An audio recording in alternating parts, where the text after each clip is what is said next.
ठीक है, ख्वाजा आसिफ साहब। जी बिस्मिल्लाहिर्रहमानिर्रहीम। शुक्रिया जनाब डिप्टी स्पीकर, और अपने भाई का भी शुक्रिया अदा करता हूँ कि उन्हें मौका दिया। ये मौजू जो है आपने मेहरबानी की, मैं समझता हूँ कि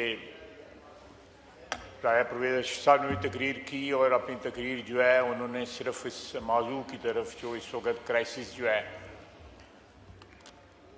या जो रोज़ाना शहादतें हो रही हैं हम उनकी ऊपर बात करें, उनके साथ जो है उनके वरसा के साथ जो है यकजहती का इजहार करें।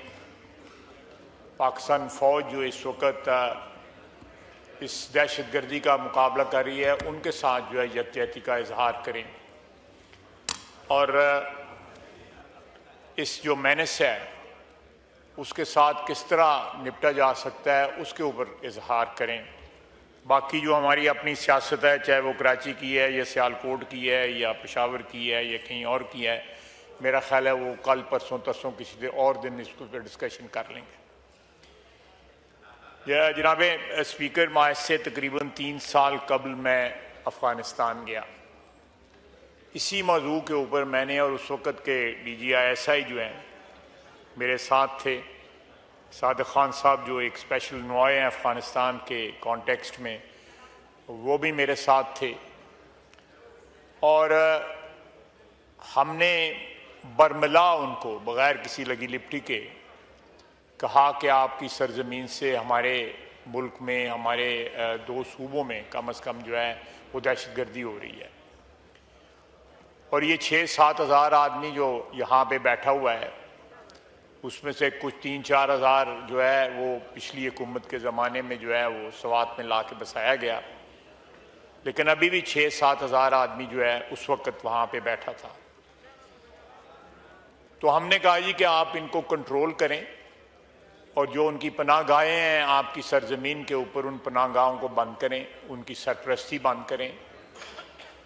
उन्होंने हमें कहा जी कि आप हमें 10 अरब रुपया दे दें तो हम अपने मुल्क के मगरबी जो हमारे सूबे हैं उनको जाके वहाँ पे जा के बसाते हैं, हम उनको यहाँ से शिफ्ट कर देंगे, जो आपके बॉर्डर के नज़दीक जो उनकी पनाहगाहें हैं वो ख़त्म हो जाएंगी।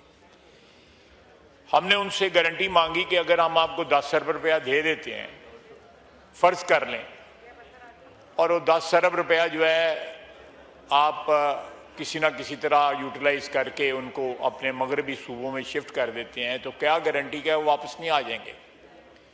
इसकी वो ज़मानत देने को तैयार नहीं थे। इसलिए ये जो मसला जो है को फाइनलाइज ना हो सका। उसके बाद बार बार जो है हमारे वहाँ पे उनके साथ जो है गुफ्तगू भी होती रही। नायब वज़ीर आज़म और वज़ीर ख़ारजा हमारे वहाँ पे जाते रहे, और भी लोग वहाँ पे जाते रहे। इंटरनेशनल फोरम्स पे उनके मतलब बात होती रही। क्वाड जो है 4 मुल्कों का, जिसमें रशियन फेडरेशन है, चाइना है, ईरान और पाकिस्तान है, जो डायरेक्टली इफ़ेक्टेड हैं इस दहशतगर्दी की वजह से, उनकी भी मीटिंगें होती रहीं, लेकिन कोई खातिर खा कामयाबी जो है हमें नहीं इस ज़मीन में हुई। अब नौबत यहाँ पे पहुँची है कि कल 2 ऑफिसर्स और साथ 9 जो है JCOs और सिपाही जो है हमारे बच्चे जो हैं शहीद हुए हैं, और आज भी बच्चे शहीद हुए हैं। कल भी जनाजा पढ़े गए हैं, आज भी जनाजे पढ़े गए हैं। छोटे छोटे बच्चे, कल जो जनाजा हुआ है उसमें एक ऑफिसर की 3 साला बच्ची थी और दूसरे के छोटे छोटे 7-8 साल के अराउंड जो है 3 बच्चे जो थे वो छोड़ के वो दुनिया से रुखसत हुए हैं। और इतना जज्बा जो है उनके लवाकिन में पाया गया है।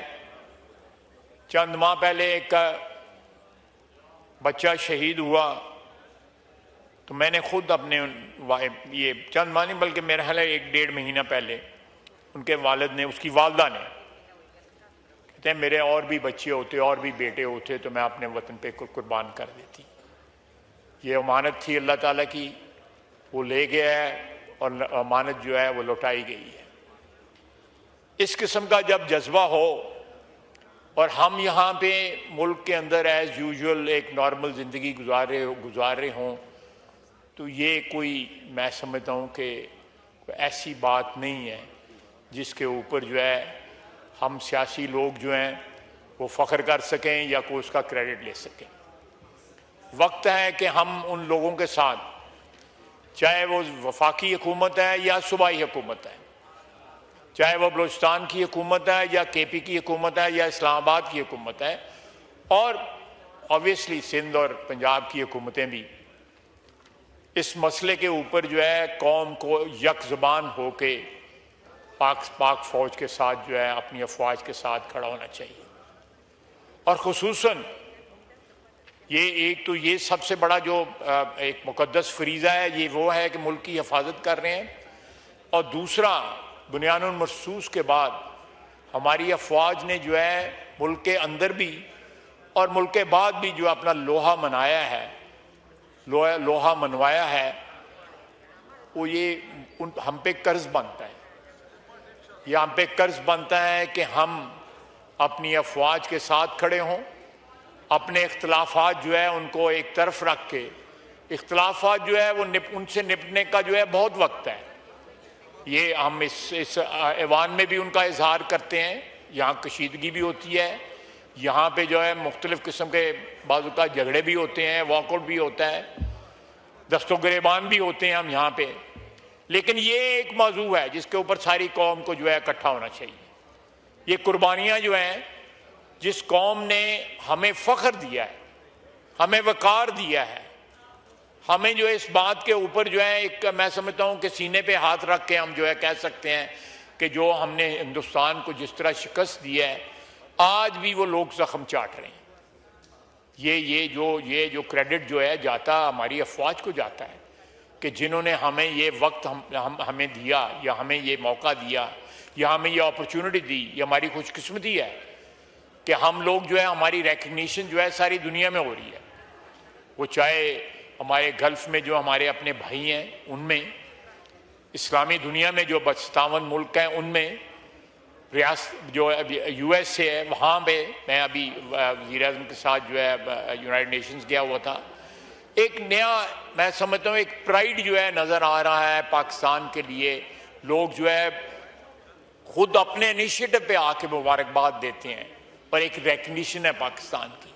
सिर्फ इस वजह से ये जो खून इन्वेस्ट हो रहा है, जो जानें इन्वेस्ट हो रही हैं, जो लोग कुर्बानियाँ दे के इन्वेस्टमेंट कर रहे हैं पाकिस्तान की इज्जत और तौकीर में, ये उनकी रिकग्निशन होनी चाहिए, मिनहसुल कौम रिकग्निशन होनी चाहिए, मिनहसुल सियासी बरादरी जो है हमें उसकी रिकग्निशन करनी चाहिए। और मैं समझता हूँ कि हम जो लोग हुक्मरान हैं, चाहे वो सूबाई हुकूमतों में हैं या वफाक में हैं, हमें इस एक इशू के ऊपर जो है यकजहती जो है वो अपनी अफवाज के साथ, अपने शुहदा के साथ, अपने गाजियों के साथ जो है उसका इजहार करना चाहिए। बाकी मसले हल होते रहेंगे। पाकिस्तान की हिफाजत, पाकिस्तान का वजूद और हमारी इज़्ज़त और हमारी कौम का इज़्ज़त और वक़ार, फ़ौज का इज़्ज़त और वक़ार जो है मैं समझता हूँ कि अव्वल है, बाकी सारे मसाइल जो हैं वो बाद में आते हैं। मैं यहाँ पे बताता चलूँ कि एक प्रपोज़ल ये है कि नेक्स्ट 1-2 दिन के अंदर जो है एक डेलीगेशन जो है वो काबुल जाए, अफ़गानिस्तान जाए और वहाँ पे जाके एक वहाँ के हुक्मरानों से बात करे कि ये चीज़ जो है ये अब नाकाबिले बर्दाश्त हो गई हुई है। जनाब डेप्टी स्पीकर, पिछले 40-50 साल से यहाँ पे मिलियंस ऑफ अफ़गान रिफ्यूजीज़ बैठे हुए हैं। उनकी पाकिस्तान के साथ कोई एलिजियंस नहीं है, पाकिस्तान के साथ कोई वफादारी नहीं है। आप किसी तनूर पे चले जाएं, कोई अफ़गानी वहाँ पे बच्चा होगा, 3 नस्लों से यहाँ पे बैठा हुआ है, उसका दादा आया था, उसका बाप भी यहाँ पे है, उसका खुद भी यहाँ पे है। आप उनको कहें कि पाकिस्तान जिंदाबाद का नारा लगाओ, पाकिस्तान जिंदाबाद का नारा नहीं लगाएगा। वो परचम जो है उन्होंने रखा होता है अपना, वो पुराना परचम जो था, जो तालिबान के आने से पहले थे, या तालिबान का परचम रखा होता है। अब जिन लोगों की 60-70 लाख लोग जो हैं हमारी सरजमीन पे बैठे हुए हैं, वो हमारे लोग उनको हमारे मेहमान कहते हैं। उनमें से एक स्मॉल परसेंटेज जो है वो लोग जो हैं अक़वाम मुत्तहिदा या यूएनओ के रेफ्यूजी को जो फंड जो है उससे पैसे लेते हैं, बाकी सारे के सारे यहाँ पे कारोबार करते हैं। कोई जो है ट्रांसपोर्ट के कारोबार में है, कोई ठेकेदारी करता है। बड़े बड़े अमीर बिलियनियर जो हैं वो अफगानी यहाँ पे आके हो गए हैं और वो जिस थाली में खा रहे हैं उसमें छेद कर रहे हैं। जिस मट्टी में से उनको फायदा मिल रहा है, जिस मुल्क से, जिस सरजमीन से उनको फायदा मिल रहा है, उस मुल्क के साथ दुश्मनी कर रहे हैं। सर ये अब बर्दाश्त नहीं होगा। हमें यकसू होके मिनहसुल कौम जो है जवाब देना पड़ेगा इन लोगों को जो उनको पनाहगाहें मुयस्सर करते हैं, चाहे वो हमारी सरजमीन पे हैं या वो अफगानिस्तान की सरजमीन के ऊपर है। इसमें किसी को कोई शक नहीं होना चाहिए।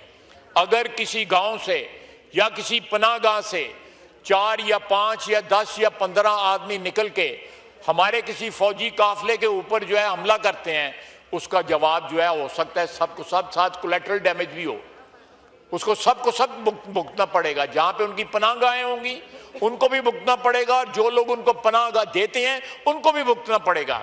Enough is enough. ये अब जो हमारे सब्र का पैमाना जो है पाकिस्तान की हुकूमत का, पाकिस्तान की अफवाज का जो है लबरेज हो चुका है। हम अपनी अफवाज के साथ इस मसले पे खड़े हैं और 100% जो है हम मकरूज हैं। उनके एहसान किया उन्होंने इस मुल्क पे हुए, इस मुल्क की हिफाजत करके, हमारी इज्जत में इजाफा करके, हमारी बैनुल-अक़वामी जो स्टैंडिंग है उसमें इजाफा करके। और आज जो है हमारे यहाँ पे ऐसे लोग जो हैं उनको कंडेमनेशन करने के से कतराते हैं, उनकी जो उनकी मजम्मत करने से कतराते हैं, खुल के बात नहीं करते। ये चीज़ जो है ये this is not acceptable. Deputy speaker साहब, we'll have to be black and white में कोई ग्रे एरिया नहीं होना चाहिए। या either you are with them और with us, that means Pakistan. ये ना दहशतगर्दों के लिए कोई भी सॉफ्टनेस जो है, किसी किस्म की राय जो है वो अब टॉलरेबल नहीं है। और ये पैगाम हम अफगानिस्तान को भी दे रहे हैं, जिस तरह मैंने अभी थोड़ी देर पहले बताया है। ये इस पे कोई सियासत जो है वो हम मिनहसुल कौम जो है अफोर्ड नहीं कर सकते। देयर इज नो वे कि हम इस मौजू के ऊपर जहाँ पे हमारे बच्चे जो हैं वो अपनी जानें कुर्बान कर रहे हैं मुल्क की हिफाजत से, और हम यहाँ पे अपनी सियासत जो है, अपनी सियासी दुकानें खोल के बैठे हुए हैं ताकि हमसे इक़्तिदार ना छिन जाए, चाहे वो किसी सूबाई हुकूमत में है या वफाकी हुकूमत में है। ये चीज़ जो है मैं समझता हूँ कि ये उन कुर्बानियों की और वो जंग में जो इज़्ज़त और आबरू हमारी बहाल हुई है, कई दहाइयों के बाद जो है दुनिया हमारी अफवाज का लोहा मान रही है, दुनिया हमारी इज्जत कर रही है, हमारी तौकीर कर रही है।